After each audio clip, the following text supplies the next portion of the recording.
Hello everyone, I'm Kripa Sankar Pandey and you are watching Legal Narrative. Today, in this lecture, we are going to solve MCQs of Negotiable Instrument Act 1881. This is very important for various judicial service examination, including Rajasthan Judicial Service Examination and many more. So, let's begin. The first question is Chapter 17 containing section 138 to 142 was introduced in the Negotiable Instrument Act by which act number. इसमें हमें act number बताना है. तो act number 65 था 1988 का कि 66 था 1988 के 67 की 68. तो the act number was 66. Chapter 17 was inserted into the Negotiable Instrument Act 1881 by the amendment of act in which year? It was 1988, as we have already discussed in the first question, that it was Act number 66 of 1988 which introduced the Chapter 17 of the Negotiable Instrument Act 1881, which came into force on the 1st of April 1989. Mark my words, 1st अप्रैल 1989 को हमारा जो chapter 17 है negotiable instrument act का वो क्या हुआ, came into force हुआ. Moving to the next question. Mens rea has no place while determining penal liability under section 138 of the Negotiable Instrument Act 1881. Is this statement क्या है? हमें option है correct है कि रॉन्ग है कि पार्टली करेक्ट है कि पार्टली रॉन्ग है. तो भैया क्या है ये आंसर? करेक्ट है. ठीक है. Move to the next question. What is the main objective of the section 138 of the negotiable instrument act? Recovery of stolen property थी, तो स्टोलन प्रॉपर्टी की पूरी उसमें कोई बात नहीं की गई है. आईपीसी थोड़ी नहीं, तो निगोशिएबल इंस्ट्रूमेंट एक्ट है. कि recovery of seized property by the RTO, इसकी भी कोई बात नहीं है, आरटीओ की भी बात नहीं की गई है. कि recovery of cheque amount in case cheque issued by the payer is bounced, तो यही सही है. C is the right answer. Move to the next question. For the purpose of attracting the provisions of the section 138 of the Negotiable Instrument Act, a check has to be presented to the bank within period of how many days? अब इसमें हमें period बताना है कि कितने period में हमको उसको उसमें पेश करना होगा. तो 3 months from the date on which it's done or within the period of its validity whichever it is earlier. ये सब कहाँ लिखा हुआ है? सेक्शन 138 में इटसेल्फ लिखा हुआ है. ठीक है. Move to the next question. Section 138 of the negotiable instrument act deals with, किस चीज़ से डील करता है? तो punishment for the dishonour of the cheque से डील करता है. Now move to the next question. Complaint under section 138 of the Negotiable Instrument Act 1881 must contain the following ingredients. क्या क्या ingredients होने चाहिए? That there is a legally enforceable debt. हाँ, ये होना चाहिए. Number 2, the check was drawn from account of bank for discharge in whole or in part of any debt or other liability which presupposes a legally enforceable debt. हाँ, ये भी होना चाहिए. Number C कह रहा है कि cheque so issued had been return due to insufficiency of fund. Yes, ये भी होना चाहिए. तो क्या हो जाएगा? ऑल ऑफ द अबव हो जाएगा. ठीक. Now move to the next question. What is the maximum punishment under negotiable instrument act 1881? तो निगोशिएबल इंस्ट्रूमेंट एक्ट का सेक्शन 138 का लास्ट स्टेटमेंट कहता है प्रोवाइजो के पहले जो है कि the maximum punishment of imprisonment can be extended up to कितना 2 years or with fine up to twice the amount of the cheque or with both. तो इसमें हमें फाइन की बात नहीं की गई है, बोथ की बात नहीं की गई है. तो मैक्सिमम जो पनिशमेंट हो सकती है वो कितने साल की हो सकती है? 2 साल की हो सकती है. Moving to the next question. A demand notice in writing has to be given to the drawer to by payee under section 138 of the Negotiable Instrument Act 1881 after receiving intimation from the bank of dishonor of the check within period of how many days? तो कितना days? 30 days. Court can take cognizance of any offence punishable under section 138 of the Negotiable Instrument Act. सो मोटो लेगा कि अपने police report लेगा कि अपने complaint in writing made by the पेई. तो अपने complaint in writing made by the पेई पे लेगा. सो मोटो भी ले सकता है, बट सो मोटो नहीं लेता है. सो मोटो की कोई बात नहीं की गई है, पुलिस रिपोर्ट की भी कोई बात नहीं की गई है, तो वो कंप्लेंट हो उसमें लिखा हुआ है. ठीक है, 138 में ही. अब आ जाते हैं क्वेश्चन नंबर 11 की तरफ. ये कहता है कि the liability under section 138 of the negotiable instrument act 1881 is, क्या है ये, स्ट्रिक्ट लाइबिलिटी है कि वाइकेरियस लाइबिलिटी है कि बोथ ए एंड बी है कि नन ऑफ द अबव। तो भैया स्ट्रिक्ट लाइबिलिटी है। क्यों स्ट्रिक्ट लाइबिलिटी है? क्योंकि इसमें मेंस रिया का कोई रोल नहीं होता है। अगर एक्टर्स रिया साहब ने किया है तो आपको क्या होगा, पनिशमेंट मिलेगी। Maximum sentence of fine which a judicial magistrate of first class can impose for offence under section 138 of the negotiable instrument act कितना कर सकता है भैया बताओ। तो जब जैसा कि अभी हमने पिछले क्वेश्चन में बताया था कि जो अमाउंट ऑफ फाइन लगा सकता है कोई मजिस्ट्रेट, वो कितना लगा सकता है, twice the amount of the cheque. ठीक है। Now to the next question, that is 13th number, the offence of dishonour of the cheque for insufficiency etcetera of funds in account of the drawer is punishable with. अब इसमें हमको बताना है, जैसे अभी मैंने बताया कि उसमें सेक्शन 138 के ही प्रोवाइजो की पहली वाली जो लास्ट लाइन है उसमें क्या लिखा हुआ है कि imprisonment for a term which में एक्सटेंड टू 2 ईयर्स, 2 साल तक के लिए उस इम्प्रिजनमेंट को एक्सटेंड किया जा सकता है, या तो फाइन लगाई जा सकती है। फाइन कितनी हो सकती है, जितना चेक है उसका 2 गुना अमाउंट की फाइन हो सकती है, या तो दोनों चीज़ें एक साथ हो सकती हैं। ठीक है। तो इसी में ये ऑप्शन जो बी लिखा हुआ है उसमें लिखा हुआ है कि imprisonment for a term which may extend to 2 years or with fine which may extend to twice the amount of the cheque or with both. तो कौन सा हमारा ऑप्शन सही हो जाएगा, बी ऑप्शन सही हो जाएगा। ठीक है। Now move toward the next question, that is question number 14, the dishonour of the cheque is punishable if it is dishonoured due to. अब इसमें क्या है, इनसफिशिएंट सेक्शन 138 का जब हम मेन स्टेंजा पढ़ रहे होते हैं, मेन पैसेज पढ़ रहे होते हैं, तो उसी में लिखा होता है कि जो डिसऑनर हो सकता है वो किसके, इनसफिशिएंसी ऑफ बैलेंस की हो सकता है, अकाउंट क्लोज कर दिया गया हो, या उसका एग्रीमेंट कर दिया गया हो कि स्टॉप कर दिया जाएगा पेमेंट। तो इसमें क्या हो जाएगा, ऑल ऑफ द अबव हो जाएगा। ठीक है। 15th number question, which of the following circumstances will attract the provision of section 138 of the negotiable instrument act। तो cheque dishonour due to insufficiency fund, same question है जैसे previous question था कि cheque return by the bank unpaid on the ground that account is closed, कि cheque return by the bank unpaid due to the stop payment instruction by the drawer. तो इसमें जैसे पिछले वाले क्वेश्चन में था, ये दिखा देता हूँ आपको, सेक्शन 14 सॉरी क्वेश्चन नंबर 14 में जो कुछ था सेम चीज़ इसमें भी रिपीट की गई। तो इसमें भी क्या ऑप्शन हो जाएगा हमारा, ऑल ऑफ द अबव।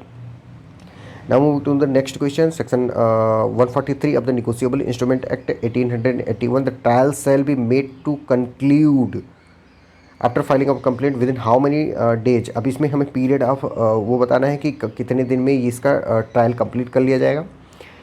तो कितने दिन में कर लिया जाएगा, 6 मंथ में कर लिया जाएगा। ये सेक्शन 143 में ही एक्सप्लिसिटली मेंशन्ड है। ठीक है।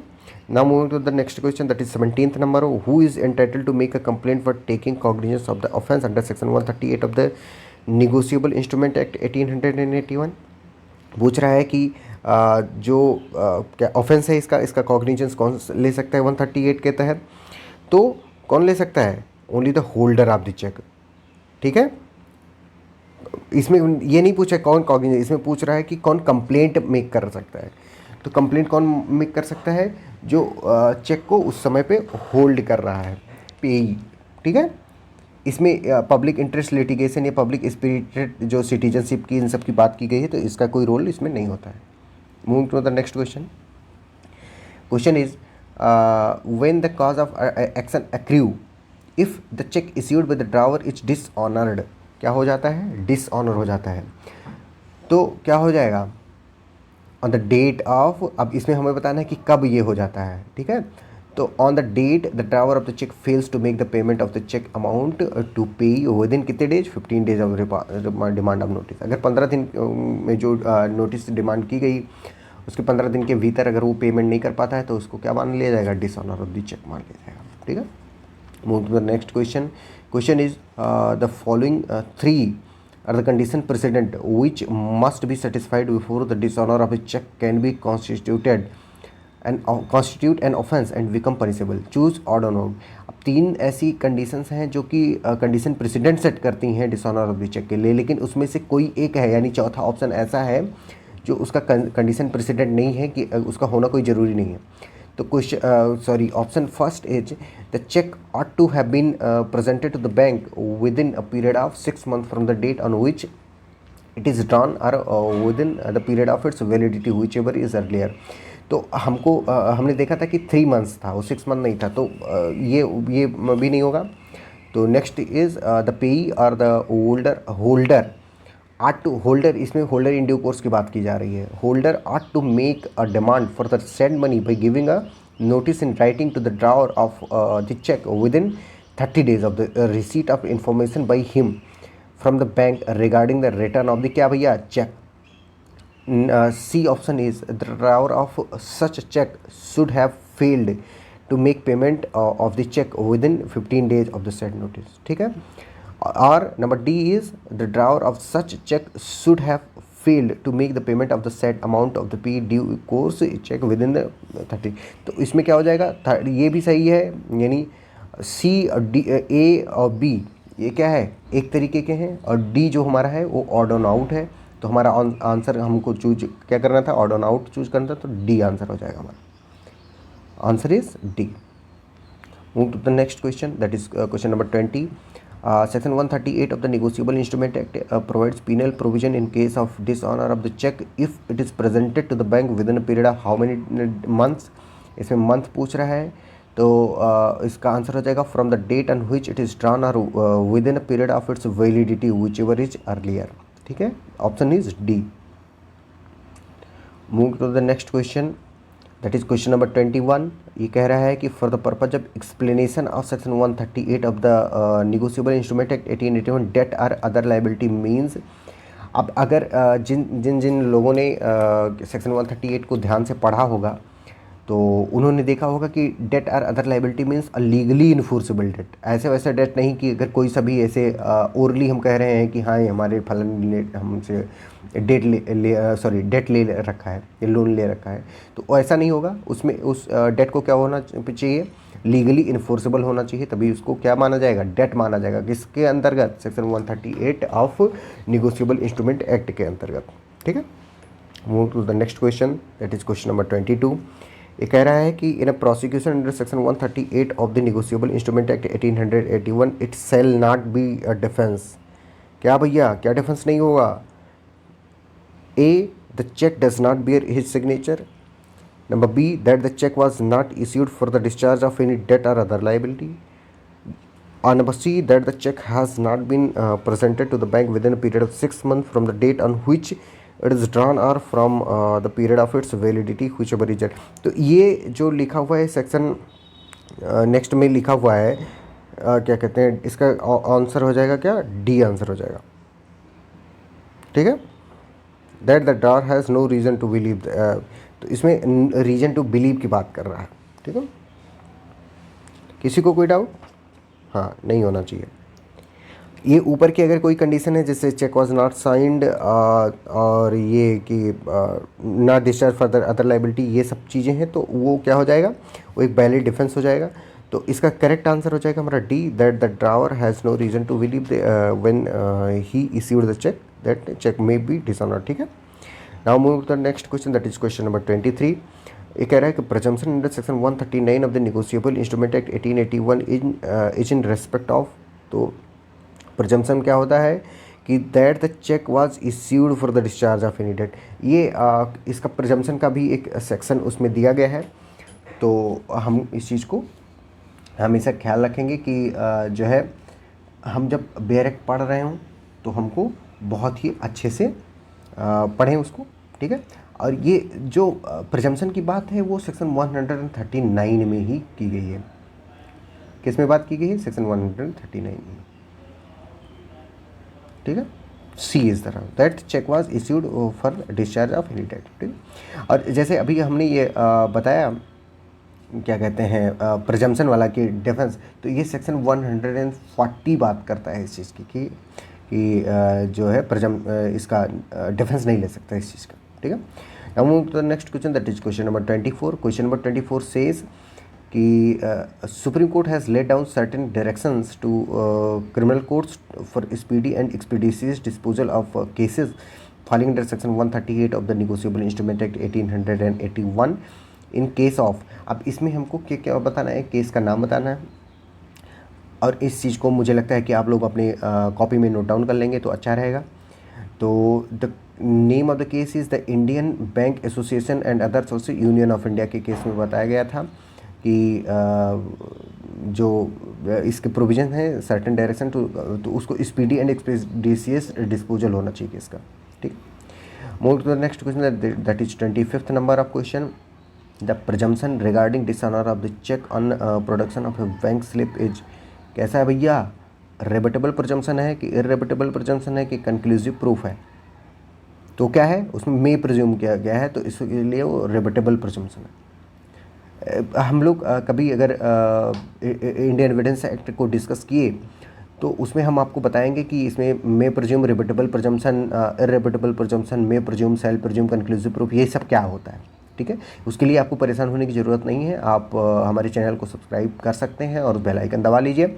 उसमें जब हम कभी भी इंडियन एविडेंस एक्ट को डिस्कस करेंगे या उसके नए वर्जन को डिस्कस करेंगे जो अभी 1 जुलाई 2024 से इन्फोर्स होने जा रहा है, तो हम आपको इन डिटेल बताएंगे उसमें कि क्या होता है, कैसे आप पकड़ोगे कि वो रेबटेबल प्रजम्पशन है कि इररेबटेबल प्रजम्पशन है, ठीक है। क्वेश्चन पूछ रहा है कि under negotiable instrument act how many days after service of notice of demand on drawer the cause of action arises after drawer if he fails to make payment.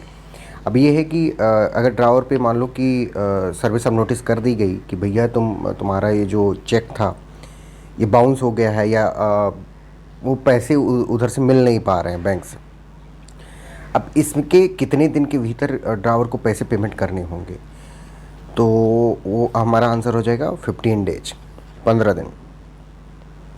अगले क्वेश्चन पे चलते हैं। Which one of the following proviso clauses of Section 138 Negotiable Instrument Act requires notice of 15 days in case of failure of payment of check? Payment of cheque अगर हो गया तो 15 दिन की नोटिस, जो कि अभी पिछले क्वेश्चन में हमने देखा था कि 15 दिन की नोटिस देगा, मतलब कितने दिन का ड्यूरेशन उनको देगा कि पेमेंट वो कर दें, तो 15 दिन का, वो 15 दिन के भीतर उसको करना होता है। ये किस क्लास में बताया गया, तो इसका आंसर हो जाएगा हमारा क्लास सी में बताया गया। अगले क्वेश्चन पे चलते हैं। क्वेश्चन कह रहा है कि which section of the negotiable instrument act 1881 excludes the defense that the drawer had no reason to believe when issued a check that it may be dishonored on presentment for the reason stated in section 138 of the act। अब ये question पूछ रहा है हमसे कि कौन सा section कहता है कि जो ड्रावर होगा वो डिफेंस नहीं ले सकता कि उसके पास ऐसा कोई रीज़न नहीं था बिलीव करने का इसका कि उसका चेक जो वो इश्यू कर रहा है वो डिसऑनर्ड हो जाएगा। तो ये हमारा कर रहा है section number 140, option C is the right answer. अगले क्वेश्चन पर चलते हैं। क्वेश्चन कह रहा है कि which defence may not be allowed in the proceeding under section 138 of the negotiable instrument act।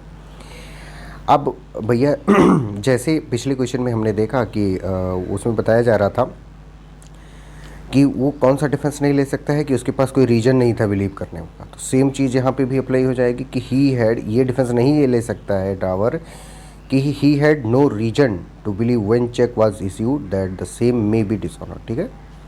अब अगले क्वेश्चन पे हम बढ़ जाते हैं। क्वेश्चन नंबर अगला, if a prosecution for an offence under section 138 the fact that drawer had no reason to believe when he issued the cheque that the cheque may be dishonoured on presentment. अब ये question है कि prosecution ये defence ले रहा है अगर कि 138 के ऑफेंस के तहत कि उसके पास कोई रीज़न नहीं था ये बिलीव करने का कि उसका जो चेक होगा वो बाउंस कर जाएगा या वो डिसऑनर्ड हो जाएगा, तो ये डिफेंस लिया जा सकता है कि नहीं लिया जा सकता है, ये क्वेश्चन पूछा जा रहा है। पहला ऑप्शन है सेल बी ए डिफेंस, ये डिफेंस एक होगा। दूसरा ऑप्शन है कि shall not be a defence, ये डिफेंस नहीं होगा। Shall be sufficient to dislodge the presumption under section 139, ये सफिशिएंट होगा सेक्शन 139 के प्रिजम्पशन के को डिसलॉज करने के लिए, रिबट करने के लिए। या अगला कोई ऑप्शन होगा कि shall be a ground to refuse the issuance of process. तो भैया अभी हमने देखा पिछले क्वेश्चन में अपने कि सेक्शन 140 कहता है कि shall not be a defence, क्या हो जाएगा, shall not be a defence. अब हम आगे बढ़ जाते हैं अगले क्वेश्चन पे। अगला क्वेश्चन हमारा कह रहा है कि section 141 of the negotiable instrument act deals with the offences caused by. अब ऑफेंस जो होता है वो किसी एक ह्यूमन बीइंग के द्वारा कॉज किया जा सकता है, किसी कंपनी या कॉरपोरेट पर्सन या लीगल पर्सन के द्वारा कॉज किया जा सकता है। तो क्वेश्चन सेक्शन 141 कह रहा है कि नेगोशिएबल इंस्ट्रूमेंट एक्ट का एक सेक्शन 141 किसके द्वारा किए गए ऑफेंसेस से डील करता है। गवर्नमेंट के द्वारा किए गए ऑफेंसेस से डील करता है कि इंडिविजुअल के ऑफेंसेस के द्वारा डील करता है कि इंडिविजुअल एलोन के ऑफेंसेस से करता है कि कंपनीज के साथ करता है। तो सेक्शन 141 जो अपना है वो कंपनीज के ऑफेंसेस से डील करता है कि ऑफेंसेस कॉज्ड बाई हुम, कंपनीज। ठीक है, अगले क्वेश्चन पे चलते हैं। अगला क्वेश्चन अपना है कि who as the drawer of a cheque can be prosecuted for non payment of the check due to insufficient funds under section 138 of the negotiable instrument act 1881। अब इसमें कह रहा है कि कौन प्रोसिक्यूट किया जा सकता है कि नॉन सफिशिएंसी और इनसफिशिएंसी ऑफ फंड के लिए। तो वो एक ह्यूमन बीइंग किया जा सकता है, एक बॉडी कॉरपोरेट खाली की जा सकती है, कि खाली फर्म की जा सकती है, कि ऑल ऑफ द अबव किया जा सकते हैं। तो कोई भी किया जा सकता है। जैसे अभी हमने पिछले क्वेश्चन में देखा कि सेक्शन 141 हमें बता रहा था कि offences under section 138 of the negotiable instrument act 1881 caused by whom, company. और 138 इटसेल्फ बता रहा था कि वो किसी ह्यूमन बीइंग के द्वारा या पर्सन के द्वारा। ठीक है, तो कौन इसका क्या हो जाएगा ऑप्शन? ह्यूमन बीइंग भी कर सकता है ऑफेंस, बॉडी कॉरपोरेट भी कर सकती है, फर्म भी कर सकती है, तो क्या हो जाएगा? ऑल ऑफ द अबव हो जाएगा। ठीक, अगले क्वेश्चन पर बढ़ते हैं। क्वेश्चन है हमारा कि if the person committing an offence under section 138 of the negotiable instrument act 1881 is a company, the following shall be deemed to be guilty of offence. अब इसमें पूछ रहा है कि अगर ऑफेंस कंपनी के द्वारा कॉज किया जाता है तो किसको माना जाएगा कि वो गिल्टी है उस ऑफेंस को कमिट करने के लिए। तो कंपनी तो एक बॉडी कॉरपोरेट है, एक लीगल पर्सन है, उसकी खुद की तो कोई ऐसी ये होता नहीं कि कंपनी को पकड़ के गिरफ्तार कर लो, उसको अरेस्ट कर लो, उसको जेल डाल दो, उसे फाइन लिया जा सकता है बट उसको जेल में तो डाला नहीं जा सकता है। तो जो उसका इंचार्ज होगा फॉर द टाइम बीइंग के लिए उस टाइम, वो रिस्पॉन्सिबल होगा, उससे हम जवाबदेही मांगेंगे, उससे जो भी कोर्ट होगी वो जवाबदेही मांगेगी। तो इसका आंसर हो जाएगा कि a director of the company nominated by the, क्या हो जाएगा? Central government. ठीक ठीक,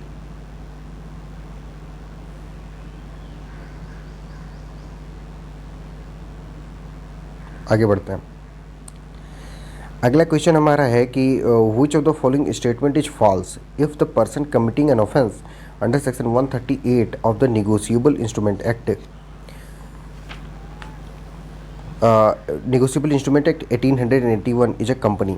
अब अगर कंपनी ऑफेंस कॉज करती है तो उसका कौन सा उसमें ऑप्शन गलत हो जाएगा? पहला ऑप्शन है कि every person who at the time of offence was committed was in charge of and was responsible to the company for the conduct of the business of the company as well as the company shall be deemed to be guilty. तो yes, ये होगा, ये सही बात है कि जो उसमें इंचार्ज होगा उस कंपनी का और एज वेल एज कंपनी दोनों ही लाइबल होंगी। ये बात बताई गई है सेक्शन 141 में, ये बताई गई है। अब अगला ऑप्शन है कि where a person is nominated as a director of the company by virtue of a company by virtue of his holding any office or employment in the central or state government he shall not be liable for prosecution. अब ये liable prosecution होगा कि नहीं? Yes, ये सही बात है कि वो लाइबल फॉर प्रोसिक्यूशन नहीं होगा। अगला ऑप्शन कह रहा है कि if it is proved that the offence has been committed with the consent or connivance of or is attributable to any neglect on the part of any director, manager, secretary or other officer of the company, such director, manager, secretary or other officer shall also be deemed to be guilty. तो बिल्कुल सही है, ये तीनों option जो हमारे ए, B और सी हैं ये तीनों सही हैं। तो इसका ऑप्शन आंसर हो जाएगा नन ऑफ द अबव, यानी डी आंसर हो जाएगा कि इसमें से कोई भी हमारा ऑप्शन गलत नहीं है। हमसे क्वेश्चन क्या पूछ रहा था कि कौन सा ऑप्शन फॉल्स है, which of the following statement is false. तो कोई भी स्टेटमेंट फॉल्स नहीं है, यहाँ पे हमारे तीनों की तीनों ऑप्शन सही हैं। हम अगले पे पहुँच जाते हैं, अगले क्वेश्चन पे। अगला क्वेश्चन कह रहा है कि for the purpose of section 141 of the negotiable instrument act 1881 company means. अभी पूछ रहा है कि सेक्शन 141 जो कि है ऑफेंसेस कॉज्ड बाय कंपनी, तो उसमें कंपनी कहेंगे किसको, कौन होता है कंपनी, ठीक है। बॉडी कॉर्पोरेट होती है, कि ए फर्म होती है, कि अदर एसोसिएशन ऑफ इंडिविजुअल्स होते हैं, कि ऑल ऑफ द अबव होते हैं। तो answer is all of the above, ठीक है। अगले क्वेश्चन पर पहुंच जाते हैं। अगला क्वेश्चन कह रहा है for the purpose of section 141 of the negotiable instrument act a company does not mean or include.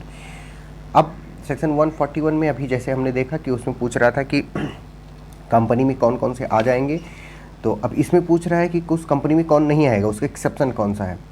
तो अब बॉडी कॉर्पोरेट आएगा, हमने पिछले क्वेश्चन में भी देखा था, बॉडी कॉर्पोरेट आता है, फर्म आता है, एसोसिएशन ऑफ इंडिविजुअल, बट ये प्रोप्राइटरी कंसर्न नहीं आएगा। क्या नहीं आएगा? ए प्रोप्राइटरी कंसर्न नहीं आएगा, सी ऑप्शन। अगले क्वेश्चन पर हम बढ़ जाते हैं, question number 37। Question number 37 is saying for the purpose of section 141 of the negotiable instrument act 1881 company does not mean. पिछले क्वेश्चन की तरह से सेम क्वेश्चन है, बट इसके ऑप्शन थोड़ा थोड़ा चेंजेस हैं।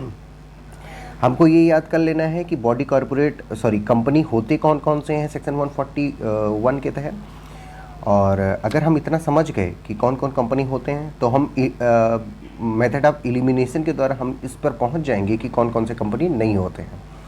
तो अभी हम देखते हैं इस क्वेश्चन को अपने, इसमें पूछ रहा है कि कंपनी डज नॉट मीन, तो ए ऑप्शन है बॉडी कॉर्पोरेट, तो बॉडी कॉर्पोरेट तो हमने भी पिछले क्वेश्चन में भी देखा कि बॉडी कॉर्पोरेट तो कंपनी होती है। अब बी ऑप्शन है हमारा कि फर्म, तो फर्म कंपनी होती है कि नहीं होती है? होती है। ग्रुप ऑफ इंडिविजुअल्स, तो ग्रुप ऑफ इंडिविजुअल्स का भी हम छोड़ देते हैं, अगला ऑप्शन देख लेते हैं एसोसिएशन ऑफ इंडिविजुअल। तो association of individual similar word, same word use किया गया है सेक्शन 141 में, but group of individuals use नहीं किया गया है। तो ऑप्शन हमारा कौन सा करेक्ट आंसर हो जाएगा इस क्वेश्चन का कि company does not mean group of individuals, ठीक है। अगले क्वेश्चन पर हम पहुंच जाते हैं सेक्शन तो पूछ रहे हैं कि इसमें केस का नाम पूछ रहा है। तो in which case Supreme Court held to private individuals are not included in the term other association of individuals. Thus section 141 of the negotiable instrument act is not applicable to the individuals. अब ये कह रहा है कि जो section 141 है उसमें private individual को ऐसे इंक्लूड नहीं किया गया। प्राइवेट इंडिविजुअल के तो लिए तो अपना section 138 of negotiable instrument act 1881 था ही, तो उसके लिए हमें क्या ज़रूरत नहीं पड़ी वो 141 में एज ए कंपनी वो नहीं इंक्लूड किए जा सकते हैं। 21 केस में सुप्रीम कोर्ट ने अपने हेल्ड किया है। हाँ, आप लोग वो लगाओ कुछ गेस। ओके, कोई नहीं गेस नहीं लगा पा रहे हैं तो आप ये याद कर लीजिए कि इसमें क्या क्या है, Alka Khandu Avhad versus Amar Shyam Prasad Mishra and others. D is the right answer. फिर से एक बार बोल देता हूँ इस क्वेश्चन को, किस केस में सुप्रीम कोर्ट ने कहा कि two private individuals are not included in the term other association of individual under section 141 of the negotiable instrument act 1881, ठीक है। तो सुप्रीम कोर्ट ने अलका खांडू अहद वर्सेस अमर श्याम प्रसाद मिश्रा के केस में कहा था कि जो दो इंडिविजुअल होते हैं वो कंपनी नहीं होते हैं अंडर सेक्शन 141 के तहत, ठीक है। अगले क्वेश्चन पर हम बढ़ जाते हैं। अगला क्वेश्चन है which of the section of negotiable instrument act 1881 provides that where a person is nominated as a director of a company by virtue of his holding any office or employment in the central government or state government, as the case may be, he shall not be held liable for an offence under section 138 of the act committed by a company। ये कह रहा है कि 138 में जो offence commit हो रहा है, अगर वो बाई वर्च्यू ऑफ कोई एम्प्लॉयमेंट होल्ड कर रहा है, कोई ऑफिस हो, कोई ऑफिसर है, उसको डायरेक्टर बना दिया गया या मैनेजर बना दिया गया, तो वो लाइबल नहीं होगा उस कंपनी के द्वारा किए गए इस चैप्टर के ऑफेंसेस के लिए। तो कौन सा प्रोवाइजो कहता है? सेक्शन 141 क्लास 1 का प्रोवाइजो 2 कहता है। ऑप्शन अच्छे से याद कीजिए। सेक्शन 141 का क्लास 1 का प्रोवाइजो 2 कहता है कि कोई भी इंसान, कोई भी व्यक्ति जिसको सेंट्रल गवर्नमेंट और स्टेट गवर्नमेंट के एम्प्लॉयमेंट में है, और अगर वो उस एम्प्लॉयमेंट में होने की वजह से bye virtue of that office he is holding the post of director of a company, he would not be responsible, he would not be liable for the offenses committed under section 138. तो एक कौन कहता है? Section 141 का class 1 का proviso 2 कहता है. Option B is the right answer. Next question is written complaint should be made to the court from the date of cause of action within a period of. अब इसमें पूछ रहा है कि कितने विदिन पीरियड ऑफ कितने days हमको एक रिटन कंप्लेंट, हमको नहीं मतलब एग्रीव्ड पार्टी को, जो पेई है, ड्रावी है या होल्डर इन ड्यू कोर्स है, और उसको कितने दिन के अंदर ये फाइल कर देना होगा कंप्लेंट. तो ऑप्शन इज ए 30 डेज.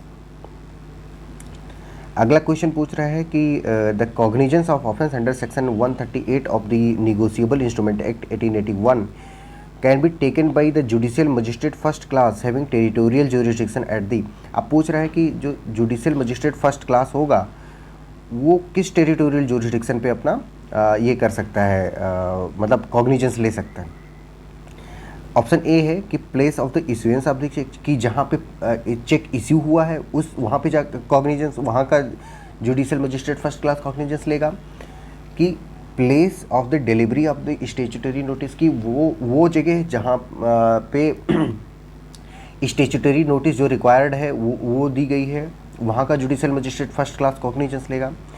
अगला ऑप्शन है कि place when complainant chooses to present the cheque for encashment by his bank, कि वो जगह जहाँ पे जो प्रेजेंटर था, कंप्लेनेंट था, उसने अपना चेक दिया इसी पैसा लेने के लिए, वहाँ का करेगा. कि place where the cheque is dishonoured by the bank on which it is drawn. तो भैया इसका आंसर हो जाएगा D, place where cheque is dishonoured by the bank on which it is drawn. तो वहाँ का जो जुडिशियल मजिस्ट्रेट फर्स्ट क्लास होगा वो कॉग्निजेंस लेगा. कहाँ का judicial magistrate first class cognizance लेगा? याद कर लीजिए इस चीज़ को कि उस जगह का judicial magistrate first class cognizance लेगा जहाँ पे जो चेक है वो डिसऑनर्ड किया गया है बैंक के द्वारा. मतलब कॉज ऑफ एक्शन हमारा कहाँ अराइज हो रहा है? जहाँ पे डिसऑनर हो रहा है वो चेक, और वहीं का जो जुडिशियल मजिस्ट्रेट फर्स्ट क्लास होगा वो कॉग्निजेंस लेगा. अब अगले क्वेश्चन पर हम बढ़ते हैं. अगला क्वेश्चन कह रहा है कि इसमें भी केस ला पूछा जा रहा है. In a recent case Supreme Court has held that where the check amount with interest and cost as assessed by the court is paid by a specified date, the court is entitled to close the proceeding in exercise of its power under section 143 of the act read with 258 of the CRPC. that case is. अब section 143 of the जो negotiable instrument act है और section 258 CrPC का जो है, उन दोनों को अगर साथ में हम पढ़े हैं तो कौन सा केस कहता है कि कॉग्निजेंस और ये सब स्पेसिफाइड कॉस्ट और ये सब इंटरेस्ट इम्पोज कर सकता है कोर्ट. तो सुप्रीम कोर्ट ने ये हेल्ड किया है messrs meters and instruments private limited versus and others versus Kanchan Mehta. तो हम इस केस को ऐसे याद कर लेंगे, कंचन मेहता के केस में बात बोली गई थी. कैसे बोलेंगे? कंचन मेहता के केस. अगले क्वेश्चन पे पहुंच जाते हैं. Power of the court to try case summarily given under which section. अब हमें इसमें सेक्शन नंबर बताना है. कई बार होता है डायरेक्ट क्वेश्चन पूछ लिए जाते हैं जो कि सेक्शन नंबर से होते हैं. तो सेक्शन नंबर का हमें जो मार्जिनल नोट होता है वो हमें याद होना चाहिए, यानी हमें इंडेक्स याद होना चाहिए. कई बार पूछता है कि कितने चैप्टर हैं इस एक्ट में, कितने पार्ट्स हैं, कितने शेड्यूल हैं, कितने सेक्शंस हैं, ये सब भी पूछा जाता है. तो वो चीज़ें भी हमें याद होनी चाहिए. ठीक है. तो एक क्वेश्चन जो पूछ रहा है कि power of the court to try cases summarily given under which section. तो भैया ये कौन सा सेक्शन हो जाएगा हमारा? कौन सा हो जाएगा? Section A, sorry option A, section 143 of the negotiable instrument act. आगे बढ़ जाते हैं हम. अगला क्वेश्चन कह रहा है हमारा कि section 142 capital A of the negotiable instrument act 1881 was inserted by. अब जो सेक्शन 142 आप था निगोशिएबल इंस्ट्रूमेंट एक्ट का, उसको किस अमेंडमेंट एक्ट के द्वारा इसको इनकॉर्पोरेट किया गया, इंसर्ट किया गया निगोशिएबल इंस्ट्रूमेंट एक्ट 1881 में? ये हमारा क्वेश्चन है. तो भैया ये एकदम से याद कर लीजिए कि एक्ट नंबर 26 ऑफ 2015 था. और कब ये फोर्स में आया? It came into force on 15th of June 2015.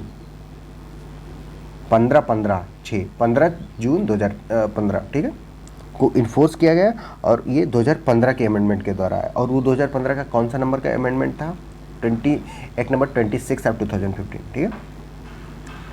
अगले क्वेश्चन पर बढ़ जाते हैं, क्वेश्चन नंबर 40। हाँ ठीक है। सेक्शन 143 टू 147 अब negotiable instrument act 1881 came into force on. अब इसमें हमसे पूछ रहा है कि 143 से लगा करके 147 तक का जो निगोशिएबल इंस्ट्रूमेंट एक्ट का सेक्शंस हैं वो कब फोर्स में आए, वो हमें डेट बतानी है और ईयर बताना है। तो इसका आंसर हो जाएगा हमारा 6 फरवरी 2003। ये सारी चीज़ें उसमें लिखी होती हैं। बेयर एक्ट का अगर आप देखोगे वो नीचे जो लिखा होता है तो उसमें ही लिखी होती हैं कि कब कौन सी चीज़ें कब इन्फोर्स हुई, कब इनेक्ट हुई, कब क्या हुई, ऐसे ब्ला ब्ला ब्ला बहुत सारी चीज़ें होती हैं, ठीक है। अगले क्वेश्चन पर पहुंच जाते हैं। अगला क्वेश्चन है कि the delay in filing a complaint under section 138 of the negotiable instrument act 1881 can be condoned, ठीक है। अब क्या कहते हैं, अगर ऑफेंस कोई कमिट हो गया है और उसमें डिले हो गई, वो सब जो भी उसके कंप्लेंट वगैरह फाइल करने में, तो कौन सा सेक्शन एम्पावर करता है कि उसको कंडोन्ड किया। कंडोन्ड मतलब होता है माफ़ करना। कौन सा सेक्शन कह रहा है कि उसको माफ़ किया जा सकता है, तो कौन सा सेक्शन है भैया? हाँ, section 142 of the negotiable instrument act बात करता है कि अगर हमारा मतलब अगर हम एग्रीव्ड पार्टी हैं और हम कंप्लेंट फाइल करने में देर कर देते हैं तो सेक्शन 142 कहता है कि उस चीज़ को कंडोन किया जा सकता, माफ़ी दी जा सकती है, ठीक है। अगले क्वेश्चन पर हम पहुंच जाते हैं। अगला क्वेश्चन है the provision that no court inferior to that of metropolitan magistrate or judicial magistrate of first class shall try offence punishable under section 138 exist under. अब ये जो कहा गया है कि no court except the metropolitan magistrate or judicial magistrate of first class shall try offence punishable under section 138। ये किस section में कहा गया है भैया? ये कहा गया है सेक्शन 142 के ही क्लास सी में बोला गया है बात, ठीक है। 142 के क्लास सी में बोला गया है कि कोई भी कोर्ट जो किससे इन्फीरियर हो, मेट्रोपॉलिटन मजिस्ट्रेट से या judicial magistrate of first class से हो, वो किसी भी ऑफेंस को जो सेक्शन 138 का है उसको ट्राई नहीं करेगी। किसी को कोई डाउट? हाँ ठीक, नहीं होना चाहिए।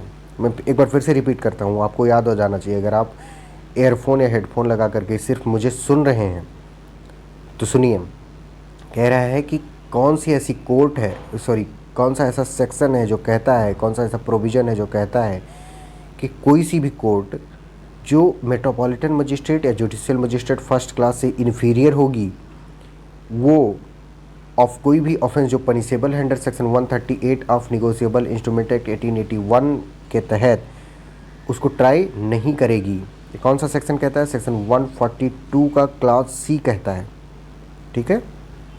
आगे बढ़ते हैं। Which one of the following courts is empowered to try the offences relating to dishonor of the check for insufficiency etc. under the Negotiable Instrument Act 1881? अब पिछले क्वेश्चन में अभी हमने देखा कि वो कह रहा था कि no court except the metropolitan magistrate or judicial magistrate first class shall try. इसका मतलब दो कोर्ट कर सकती हैं। कौन कौन सी कोर्ट? एक तो मेट्रोपॉलिटन मजिस्ट्रेट की कोर्ट से कर सकती है या तो जुडिशियल मजिस्ट्रेट फर्स्ट क्लास की कोर्ट कर सकती है। तो इन दोनों कोर्ट को छोड़ करके और कोई भी कोर्ट नहीं कर सकती। तो अगर ऑप्शन में है कि जुडिशियल मजिस्ट्रेट फर्स्ट क्लास और वो है ऑप्शन में, तो वो आंसर सही होगा। तो हमारे आंसर में है ऑप्शन नंबर बी पे जुडिशियल मजिस्ट्रेट फर्स्ट क्लास। अगर इसमें मेट्रोपॉलिटन मजिस्ट्रेट भी होता तो वो भी आंसर सही होता। तो हमारा कुछ ऑप्शन ऐसे बनता कि both metropolitan magistrate and judicial magistrate first class, ठीक है। तो लेकिन इसमें है नहीं, तो इसका हमारा ऑप्शन कौन सा सही हो जाएगा? Judicial magistrate first class. अगले क्वेश्चन पर बढ़ जाते हैं। अगला क्वेश्चन हमारा है कि the maximum amount which may be awarded as interim compensation under section 143 capital A of the Negotiable Instrument Act 1881 is. अब पूछ रहा है कि मैक्सिमम अमाउंट कितना अवार्ड किया जा सकता है एज एन इंटरिम कंपेंसेशन। तो भैया ये सेक्शन 143 कैपिटल ए में क्लियरली एक्सप्लिसिटली मेंशन्ड है कि 20% ऑफ द जो फाइन इम्पोज किया जा सकता है उसका 20% क्या किया जा सकता है, 20% of the amount of the cheque, ठीक है, एज ए इंटरिम कंपेंसेशन के रूप में अवार्ड किया जा सकता है।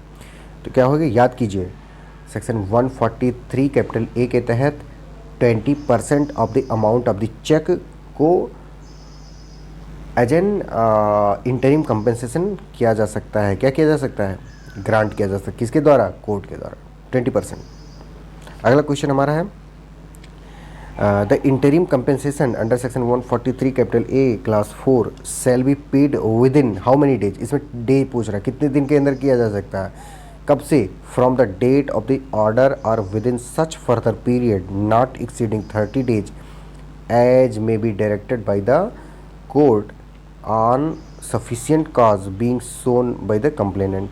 ठीक है, तो ऑप्शन हमारा क्या हो जाएगा, 60 डेज, 60 दिनों के भीतर हमको, कब से, from the date on the order or within such further period not exceeding 30 days as may be directed by the court on sufficient cause being shown by the complainant. ठीक है, 60 days interim compensation paid करना होगा। अगला question हमारा है कि a court trying an offence under section 138 may order the drawer of the cheque to pay interim compensation. तो interim compensation कैसे करेगा, ऑप्शन ए है, in summon case when drawer plead not guilty, ऐसे करेगा, या ऐसे करेगा in other cases after drawer's statement under section 313 CRPC has been recorded, कि ऐसे करेगा कि cases tried summarily when notice for appearance of drawer is issued. तो होगा कि जैसे समन केस में करता है वो प्लीड नॉट गिल्टी करेगा, तो उस तरह से उससे इंटरिम कंपेंसेशन लिया जाएगा। याद कर लीजिए कि समन केसेस में जैसे होता है वैसे होगा, in summon cases when drawer plead not guilty हुए। ठीक है, तो उससे जैसे कंपेंसेशन वगैरह किया है तो ऐसे किया जाएगा। ठीक है, अगला क्वेश्चन हमारा है कि कह रहा है कि every trial under section 143 of the negotiable instrument act shall be conducted as expeditiously as possible and an endeavour shall be made to conclude the trial. ठीक है, कितने दिन में मतलब जितना जल्दी हो सके उतनी जल्दी हम ट्रायल करने की और उसके कंक्लूजन पर पहुंचने की कोशिश करेंगे। तो ये ट्रायल कितने दिन में मतलब कंक्लूड हो जाना चाहिए, 3 महीने में कंप्लीट हो जाना चाहिए from the date of filing of the complaint, कि 1 महीने में कंप्लीट हो जाना चाहिए from the filing of the complaint, कि within 6 months from the date of filing of the complaint, कि within 1 year from the date of filing of the complaint. तो our answer is within 6 months from the date of filing of the complaint. 6 महीने के भीतर जो भी case हैं उनको क्या हो जाना चाहिए, डिस्पोज ऑफ हो जाना चाहिए, उनका ट्रायल क्या हो जाए, कंक्लूड हो जाए। 6 महीने, 6 months, विद इन 6 months। अगला क्वेश्चन हमारा है 53, N offence under section 138 negotiable instrument act was tried समरली but the court imposed on the accused a sentence of imprisonment for 1 year। The sentence is, अब क्या कहते हैं, सेक्शन 138 में जो किया गया ऑफेंस को समरली ट्राइड किया गया और कोर्ट ने क्या किया, 1 साल का उसको सेंटेंस ऑफ इम्प्रिजनमेंट दे दिया। तो वो जो होगा वो लीगल होगा, इरेगुलर होगा, इम्प्रॉपर होगा, कि ओनली इरेगुलर होगा, लीगल होगा भैया, क्या होगा, लीगल होगा। अगर वो एक but the court impose on the accused sentence of imprisonment for 1 year अगर कर देता है तो क्या हो जाएगा, लीगल हो जाएगा। अगला question, an offence under section 138 of the negotiable instrument act 1881 is compoundable.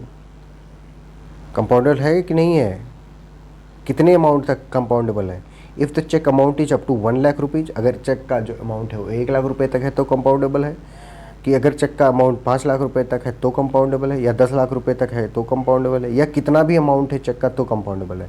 तो answer is the offence under section 138 of the negotiable instrument act 1881 is compoundable of any cheque of any amount, कुछ भी amount हो इससे कोई फ़र्क नहीं पड़ता है, वो कंपाउंडेबल है, दैट्स ऑल।